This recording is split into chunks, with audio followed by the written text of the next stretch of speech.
Hi, welcome to Sexy is Timeless Talk. I am so excited today because joining us is our beautiful friend Cynthia Kirchner. And our topic today is laughter, one of the 10 timeless, sexy assets that lie within you. And I speak about it in my book, Sexy is Timeless. I am Luisa Diaz, author and founder of Luisa Diaz Foundation, which is a celebration of kindness. Now, let me introduce to you my fabulous friends and co-hosts. Hi, I'm Samantha Basuto Drucker, your lifestyle genie and host of Love and Design Project, coming to you from Hollywood Beach, Florida. Hey everyone, it's Delana Dixon, editor-in-chief of divagalsdaily.com, and I'm coming to you from Grovetown, Georgia. Cynthia? Oh yeah, hi. I'm coming to you from beautiful Calabasas, California, where it's sunny and hot every day. Yes, and here in New York, and it's very, very hot in New York right now. Ladies, you all look fabulous. Thank you, Cynthia. Thank you for joining us. I want to share with you, with our audience today, that Cynthia is what I call a representation of sexy and timeless. She was a model for Guess, a lingerie model for Victoria's Secret, has 2 master's degrees, is a screenwriter, an actress, and now she's reinventing herself as a stand-up comedy. Not to mention while raising 3 kids and 1 on her way. Darling, what is your secret of looking and feeling fabulous? And how do you do it all? Well, I think it's more self-care. So, I just etch out time, and I know self-care is one of your timeless secrets. And I think it's really important. And I know that's not the topic today, but I think for moms and wives, like, we need that time, whether it's, getting our nails done or going to the spa or taking that bath or reading that book, or even just having a treat of some sort, or even having a drink with a beautiful lemon circle. Or joining you ladies. So I think it's all about self-care. And I think that's what really keeps me going is the children also. They really help. They give you the motivation, and then the self-care gives you the preservation.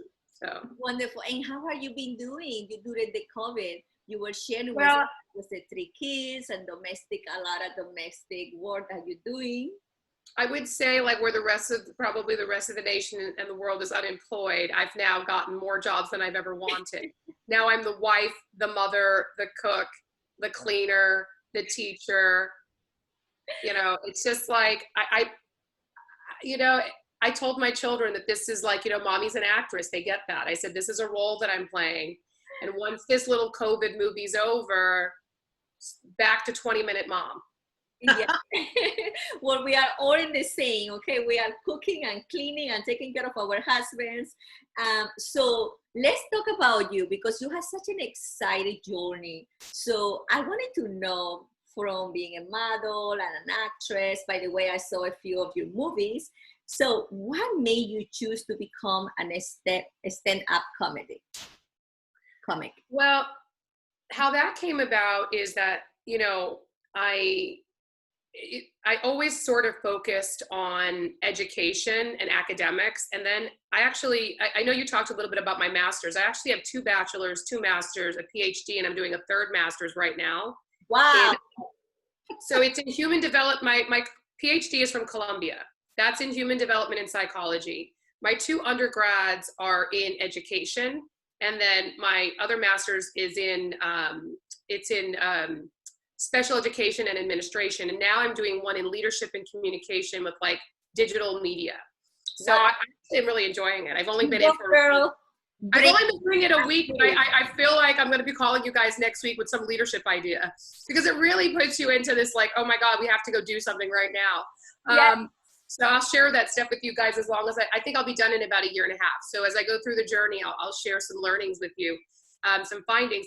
But what got me into comedy is that since I went into acting and modeling, which I've been doing acting my whole life, since I was like 2-3 years old, I held shows. But there was just this passion in me for learning that took me in that academic route. Then when I graduated with my first degree with a bachelor's and a master's at 19, I then became a model. And so from there, I started doing film and TV, and I did a lot of comedy films, and I did a lot of ghostwriting for others. And then after having my son, I just thought that the natural progression would be doing something that the entertainment industry views as challenging, because I left for a year kind of. So I wanted to do something that, one, was challenging for me, but also showed that I had even greater talent, because in our entertainment industry, stand-up comics are viewed as like the ultimate talent. They can do everything. They can act in anything and do anything. So I think it was to do it for myself, but also for my career. And I love it. I write every day. I do everything. Everyone is my muse. You guys will all fall into it. Nobody is safe in my world of Do you jokes. write your own jokes? Do you write your own jokes? Hey. I write jokes every single day. I write with you. I literally test my material on everyone. Like, I know, like, most comics that go to like 7 open mics a week, I can only go to a few because of the kids, but I do open mic everywhere. Grocery store, doctor's office. Like, I even have a hard time filling out the doctor paperwork, because if you ever actually sat down when they ask you all the questions, I always want to write like something funny. And I'm like, I don't think I should write something funny, because they're like, I've never felt any itching. Well, describe itching. You know what I mean? I always want to like write like a question of like, well, describe this. Well, what do you mean by that? Or sometimes, so it's hard sometimes to, as a comedian, to stop being funny, especially at times when people don't, when they're trying to be serious. It's really hard. Yes, when sometimes they don't get it. Yeah, my husband do that as well. Sometimes I get it, sometimes I don't. But let's talk about what make you laugh. Let's start with Samantha. Samantha, darling, what makes you laugh? So I happen to love watching stand-up comedy, and I frequently watch Netflix specials of stand-up comedians because that always makes me laugh. Well, thanks for supporting. That's good. Great stress reliever. Great stress reliever. What about Elena, darling? Well, I get a comedy show every single day here because I have 2 nephews who are 3 and 5 years old. And when you're that young, you just say what comes into your mind. There's no filter. And basically every single day, even when you're scolding them, you have to look away because you're laughing at the things that they say. And it's so exciting just to watch them learn things and process it and just be like, we get dressed up for this show. So one day they were like, I was coming down the stairs just from the morning, and they were seeing some pictures from the show, and they were like, Dante, that's you? And that's you? Okay. So they're just really, really fun kids, and they warm my heart. Oh, that sounds lovely. What, Cynthia, darling, what makes you So laugh? actually, I find that jokes that are relatable are funny. And also, I was actually going to say what Delana said, is that I love when kids say the darndest things. You know what I mean? That I find so funny because it is just no filter. And I also find it funny secretly when people fall down, but don't get hurt. Well, I can share with you ladies that who really makes me laugh is at home, my husband. He really, he always makes me laugh. One of the things I love about my husband was his sense of humor. And sometimes I'm very mad at him, but he always makes me laugh. And that's a good thing. We always laugh at home. So My husband makes me laugh too, but he gives me also material. So a lot of times my set will be probably 20 minutes of things my husband said or did to me. Like one of my jokes recently has been that my husband's life insurance is to have no life insurance. Because during COVID, he's told me like, oh yeah, by the way, we have no life insurance. And I'm not even sure if it's accurate, but I think he's saying that because he's like, look, if she just gets Social Security, I'm not valuable enough to her. But, so he feels like if he had a $2 million policy that I may go get like some Corona swabs and like rub it on his bed.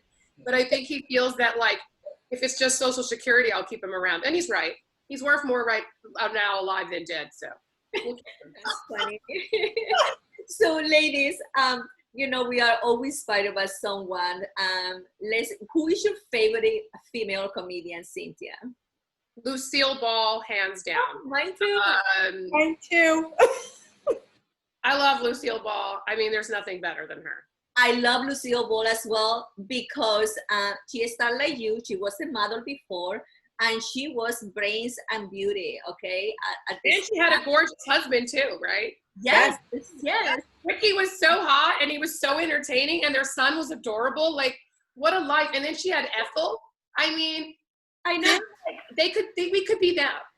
You know, we could be like the Ethels. That was the first TV show to be filmed in 3 cameras, movie style. That was the first one. Ricky Ricardo insisted upon it when the networks were like, no. He was like, yes. And so he was a producer on that show. And he also, by the way, was in charge of Lucille Ball's wardrobe. Oh, wow. Because after they got divorced, when it was the Lucy that sounds show, like Kanye and Kim. yeah, when it was no longer I Love Lucy, you can see when it was just the Lucy show, she didn't have the same chic. He was the one with the taste. Well, the Latin flavor, I must admit, the Latin flavor, we had this letter style. But one of the things I love about Lucy Ball is that she was the producer, the executive producer of the studio, the first woman in the studio to be the executive producer of the show. And that was very amazing. And do you know that her production company was the first one who started Star Trek as well? Wow. So I was like, you go girls. She totally was sexy and timeless, right? Yeah. So Lucille Ball. Right. And let's talk about a little bit about, very quick about comedy. I love movie. I love movie that made me laugh, and romantic comedy. I can tell with you girls that I love the series of Legally Blonde. I know it's very easy. I call it anti-calorie, but I love it. 1 and 2. What about you girls? What is a guilty pleasure that made you laugh, Cynthia? Me is The Hangover and Meet the Fockers. Oh, yes. That's so my thing. Like, just watching these things that they get into, on The Hangover. I mean, these guys are insane. It's just so insane. I love what happens to them. And that monkey, I can't. I know. And Meet the Fockers, I mean, I just love all the actors, and they're just so funny, and I really enjoy it. What about you, Delina? I am definitely a Bridget Jones girl. I love all 3 movies. Well, actually, not the second one. I mean, it's in a foreign prison. Come on, not a good plot. The other 2 are great. And if you want to laugh, you got to go watch Samantha in All About Eve. It's a show that I wrote. It's on Facebook right here at TV Diva Gal. She gives the funniest performance as a network executive, and her facial expressions are priceless. So go check it out. Yes, I checked it out. It was great. What about you, Samantha? I'll watch anything with Robin Williams. He is my favorite of all time. Robin Williams, I'll watch anything with him. And there's a French film called The Intouchables about a paraplegic. There was an American Hollywood remake, not as good, but the French version of The Intouchables and the classic, the French version, Le Cage aux Folles. Awesome. Wow, I had to check that out. And so, Cynthia, I want you to share your experience with us and give us some tips. What is the secret of telling a good joke? Because I love laughing. I love telling jokes. I'm not the best, but I love it. So what would you say that? I think the best thing is to be relatable. It's just something that can relate to everyone. And I was just listening to Brene Brown this morning, and she was saying that one of the things that she does when she does like her speeches to the audience, because she does it to thousands of CEOs and all these potentially intimidating people, she said she puts the lights on at like 50% instead of 100, because when it's at 100, you can't see the audience, because she wants to see, are they with her? Are they connecting? So when you bomb, it's when no one connects. But when you're on, it's when you can feel this fire. She calls it the surge. And it's just you basically connecting with the audience, and it's being relatable. So if you're truthful, we embellish, but we draw from our lives. So when you draw from your lives and you're relatable and the truth, I think that's what makes it really, really funny. And share with us very quick, which joke do you feel when you are doing, your stand-up, you feel there has been more, people receive it very well, and someone that you feel like you have bumped? So share with us. Yeah, I think like the pregnancy jokes, because I've done now 2 pregnancies, and then I actually wore my baby on me for the first 6 months. So I think that, so I also keep my jokes really current. So I read the news probably 2 hours a day, every single day, because we have to keep our stuff current. Wow, that's good. Yeah. Yeah, but I do it throughout the day. It's just constantly checking. And then sometimes I get sidetracked. But that's why I told you I don't really, I post on social media, but I don't really look on social media. But what I do is if I want really good jokes, I go to Fox News because their stuff, they add like the comic value into it. But if I want the real news, I got to go somewhere else, like a CNN or an MSNBC. Or I do the real news, like the NPR. And so I get that from there. So I'll take from pop culture, I'll take from the news, but then I also bring it into my life. So I'll make jokes about things that are going on politically, but I never get political with it. I make it funny, so I'll take a real life happening now thing. Even COVID, I do tons of jokes on COVID. I did a whole series. Okay, share with us one real funny one that I have received a very, like, you feel like. Well, I think that the one I've been doing lately is about homeschooling, where I say, how all my students have asked for another teacher, and that like on the first day of school, I was like, this school is so getting shut down. Like the teacher got fired for drinking on the job. 2 kids got suspended for fighting. So that's like something that I tell. I mean, that's a light joke. And it's quick. The other thing I tell about my husband and the life insurance, another joke that goes over really well is when my husband, when I was 10 months pregnant, I was pacing back and forth with my son, who was like 20 something pounds. And I look over at my husband and he's sleeping so peacefully, snoring. And I was just like, hey, do you think you could get up and rock him? He's like, my back hurts. I said, your back hurts? I'm pregnant. I win, get up. He's like, nuh-uh, this is nature versus injury. I said, nature versus injury? That's not even a thing. He's like, yes, it is. I have an injury and you're built by nature to do this. I was like, no, it's not. This is nature versus idiocracy because you're an idiot because you thought you were strong and you tried to pull somebody out of a taxi and you hurt, and that's how you got your injury. He's like, nuh-uh. That's how I injured my shoulder. I injured my back boxing. I was like, boxing? You were doing virtual reality in your 4x4 foot square office. You were fighting yourself. Oh my God. This really happened. He said that to me. And then this is the joke. So he is my material. The thing is trying to create related stories, right? So Samantha, darling, women don't get a lot of help. And like, I feel like husbands sometimes when we're pregnant, they think they're more pregnant. Every time I get pregnant, my husband has a new injury. Now he plays tennis. The other day I was like coming home from the store and I had to bring in the water. He's like, I can only carry things with one hand. I hurt my hand I hurt my wrist during tennis. Again, his injury is bigger than my nature. I don't get it. So I think it is relatable because men, they're big babies sometimes. And as we know, men cannot handle any pain at all. So Samantha, darling, let's hear about you. Do you hear is any joke? Are you a good joke teller or? I'm a pretty good joke teller. So there's this man who is very jealous, a jealous husband.